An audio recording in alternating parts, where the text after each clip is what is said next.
Well, over the past few weeks, we've heard a lot of bluster from the Trump administration about the war in Iran. We've heard a lot about how the United States is dominating Iran, how we've obliterated their military, how we've already won the war. And amid all that bravado, there's been one specific boast that Trump and his allies have come back to over and over again, and that is the claim that the U.S. has complete and total control over the airspace over Iran. We're over their skies with the most beautiful planes you've ever seen. Roaming free, there's not a damn thing they can do about it. The two most powerful air forces in the world will have complete control of Iranian skies, uncontested airspace. They are roaming the skies over Tehran. They're not even being shot at because their equipment's been totally decimated. They have nothing to shoot. We expect to have complete and total dominance over Iranian airspace in the coming hours. And we literally have planes flying over Tehran and other parts of their country. They can't do a thing about it. We're flying wherever we want, Pete. We have nobody even shooting at us. We're flying wherever we want, Pete. Nobody's even shooting at us. Well, it turns out that's not true. Today, Americans woke up to the news that Iran had shot down a U.S. F-15 fighter jet flying over Iranian airspace.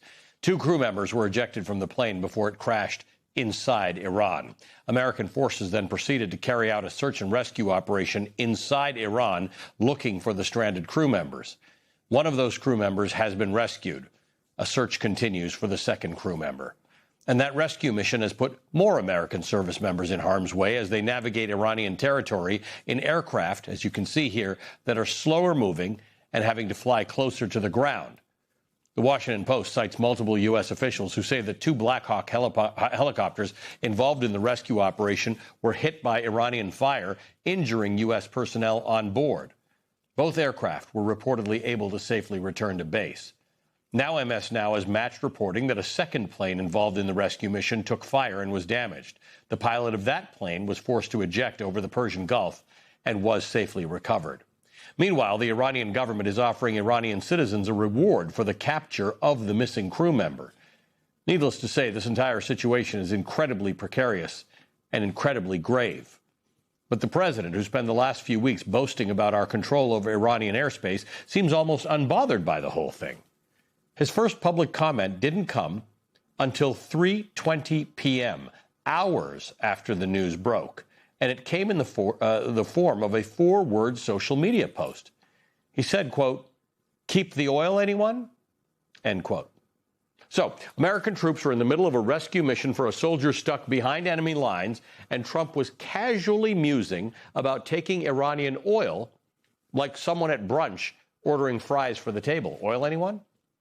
Trump then went on to give a series of short phone interviews in which he repeatedly brushed aside the implications of this crisis. He told NBC News that he didn't think any of this would affect his negotiations with Iran and complained about news coverage of the rescue operation. He was later asked by The Independent what he'd do if the missing crew member is captured or harmed by Iran. He told the outlet, "Well, I can't comment on it because we hope that's not going to happen." And he ended the call shortly thereafter. Trump's flippant attitude about this very serious situation is galling, but it's completely consistent with the way that he's treated this entire war, which incidentally he's tried very hard to avoid calling a war because legally he'd have to get congressional approval for a war. Ever since the day Trump launched this war from his Florida beach club wearing a trucker hat, he's treated it like a video game. His administration has released a series of highly offensive propaganda videos that they reportedly call banger memes. They splice together real footage of American airstrikes with sports footage, with video game footage, even clips of SpongeBob SquarePants.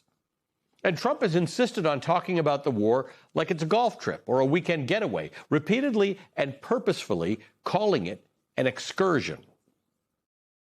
We took a little excursion because we felt we had to do that to get rid of some evil. A little bit of an excursion over the last 2 weeks. This is an excursion, a little excursion, but we're doing this excursion. We did an excursion. You know what an excursion is? When I went on this excursion, as I call it. Excursion. Excursion. You mind if I take a little excursion here? Just a little excursion. When talking about the war, Trump also regularly focuses on the parts of his administration, the parts of the war that his administration finds entertaining. Last month, when talking about a U.S. strike on Iran's Karg Island, Trump told NBC News, quote, "We may hit it a few more times just for fun," end quote. He's repeatedly told this morbid story about sinking an Iranian ship for the same reason. I was a little upset with Pete. I said, why didn't you save the ships? We could have used them, right? He said, it's more fun shooting them down. So why didn't you capture it? We could have used them. They said, it's more fun to put them at the bottom of the sea. And actually, one of my generals said, sir, it's a lot more fun doing it this way. They said, it's more fun to sink them. I said, they like sinking them better. Every time this president describes a military operation, he sounds like a teenager playing with his Xbox. Here he was just last week describing how he felt watching the U.S. military intercepting Iranian missiles. I watched their performance. Missiles launched, missiles launched. You have to see it. It's very cool.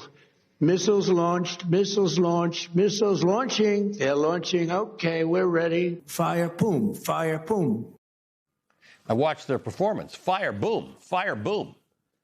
Now, with an especially desperate situation, an American soldier desperately in need of rescue, with American men and women risking their lives in what might be the most dangerous operation of this war yet, the president's wartime attitude feels that much more outrageous.